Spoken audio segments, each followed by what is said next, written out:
नवीन भारत बनाने में 1991 की एक घटना का स्मरण हो आता है। पब्लिक स्कूल बंद करो नामक आंदोलन वाराणसी से शुरू हुआ था, जिसका अंतिम पड़ाव देहरादून का दून स्कूल था। लक्ष्य पर आंदोलन का नेतृत्व स्वामी अग्निवेश कर रहे थे। दून स्कूल मुख्य द्वार के बाहर भाषणबाजी चल रही थी। हिंदी विभागाध्यक्ष होने के नाते प्रधानाध्यापक श्री सोमीदास जी ने आंदोलनकारियों से विचार विमर्श का महत्वपूर्ण जिम्मा सौंपा था। कुछ शिक्षक साथियों के साथ हम लोग मुख्य द्वार के अंदर थे। कुछ एक समय तक हम इस पूरे परिदृश्य को समझने का प्रयास करते रहे। कुछ एक पत्रकार बंधु भी हमारे पास आ गए, प्रश्न करने लगे, आपको नहीं लगता ये दोहरी नीति बंद होनी चाहिए? बिल्कुल बंद होनी चाहिए। फिर क्यों नहीं बंद हो जाते ऐसे विद्यालय? कौन करवाएगा बंद इन्हें? आंदोलन का नेतृत्व करने वाले ये लोग अथवा वे नेता जिन्हें सुचारू सी जिंदगी कभी पसंद नहीं, क्या प्रशासन बंद करवा सकता है इन्हें? क्या उनके पास अधिकार है कि लोगों की स्वतंत्रता पर, उनके मौलिक अधिकारों पर तुषारपात कर पाए? इन नेताओं को तो केवल हंगामा खड़ा करना अच्छा लगता है, क्योंकि उन्हें राजनीति रूपी रोटियां जो सेकनी है। पुनः उनका प्रश्न था, कुछ एक ही ऐसी शिक्षा संस्थाएं क्यों, या कुछ एक लोग ही ऐसी शिक्षा को क्यों पाए? आपकी बात मानता हूं कि ऐसा नहीं होना चाहिए, परंतु हो रहा है। क्या यह मेरे अधिकार में है? आपके अधिकार में है? नहीं ना। फिर क्यों नहीं सरकार कानून बनाकर ऐसे शिक्षण संस्थानों को बंद करवा देती? सरकार ही बंद करवा सकती है और कोई नहीं। अतः सरकार को बाध्य कीजिए, ना कि इन संस्थाओं के प्रशासकों को। वे आपके सामने आज बंद कर देंगे, कल क्या होगा? काफी देर तक पत्रकार बंधुओं से विचार विमर्श होता रहा। स्वामी अग्निवेश व उनके विशिष्ट साथियों से बातचीत होने लगी। उनकी दृष्टि में द्वार के अंदर शिक्षा ग्रहण करने वाले भारतीय नहीं हो सकते। विशिष्ट वर्ग के विशिष्ट बच्चे विशिष्ट सुविधाओं के साथ विदेशी संस्कृति को ही अंगीकार कर रहे हैं। प्रधानाध्यापक के निर्देशानुसार कुछ एक प्रतिनिधियों व पत्रकारों के साथ स्वामी अग्निवेश को दून प्रांगण में आकर यहां के परिवेश को समझने का आमंत्रण दे दिया गया, जिसे उन्होंने सहर्ष स्वीकार कर लिया। हिंदी साहित्य सभा को समर्पित एक विशाल कक्ष इस कार्य के लिए उपयुक्त था, जिसमें लगभग 100-150 विद्यार्थी बैठ सकते थे। स्वामी अग्निवेश व उनके साथियों ने विद्यार्थियों के सामने हिंदी में अपनी बातें रखी।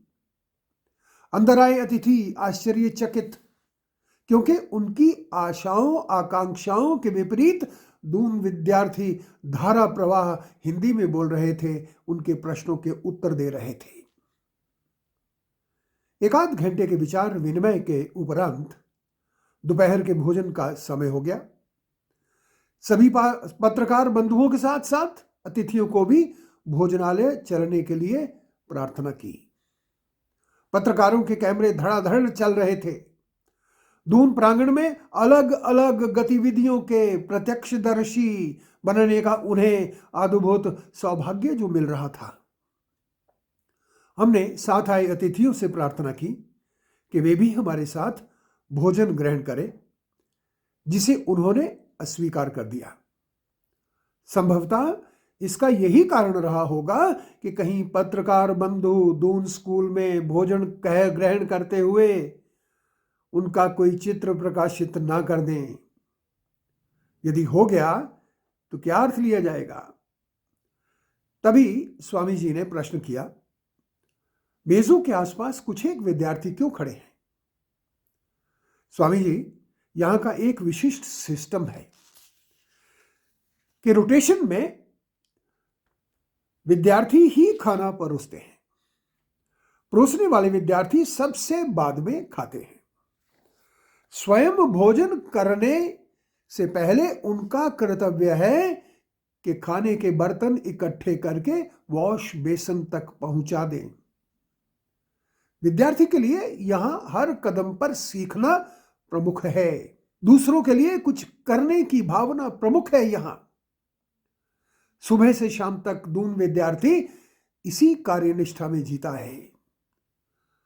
वह अलग है दूसरों से, जो उसके पहनावे से, आचार विचार से स्पष्ट है। यह भारतीय गुरुकुल परंपरा का वास्तविक स्वरूप ही तो है। स्वामी जी ने वापस जाने से पहले कहा था, मैंने स्कूल के बारे में एक प्रत्यक्षदर्शी के रूप में जो कुछ भी जाना है वह पूरी तरह अलग है और अद्भुत व सुखद भी। वस्तुतः दून स्कूल एक आदर्श संस्था है। दून स्कूल भ्रमण के बाद स्वामी जी ने, जहां तक मुझे याद है, पब्लिक स्कूल बंद करो जैसे आंदोलन का कभी नेतृत्व नहीं किया, क्योंकि प्रथम दृष्टा होने पर उन्होंने समझ लिया था कि नवीन भारत को बनाने में ऐसी आदर्श संस्थाओं का महत्वपूर्ण योगदान है। जान लेना चाहिए, बुराई उखाड़ने के लिए विरोध करना कोई बुरी बात नहीं, लेकिन मात्र विरोध के लिए किया गया कुछ भी किसी सृजनशीलता का परिचय नहीं हो सकता। आवश्यकता है कि रावणत्व को रामत्व में बदलना, असुंदर को सुंदर बनाना, विरोध में उठे हाथों को समर्थन में जुटाना। जिस दिन ऐसी स्थितियां तैयार हो जाएंगी, हमारे इर्द गिर्द स्वर्ग ही स्वर्ग विकसित होंगे। आइए ऐसी संस्थाएं तैयार करने में जुट जाएं, जहां विद्यार्थी अपने पारिवारिक मिथ्याहम भूलकर वास्तविक जगत को पहचाने, मील का पत्थर बनने के लिए तैयार हो। फिर देखिएगा कारवां कैसे आगे नहीं बढ़ता है।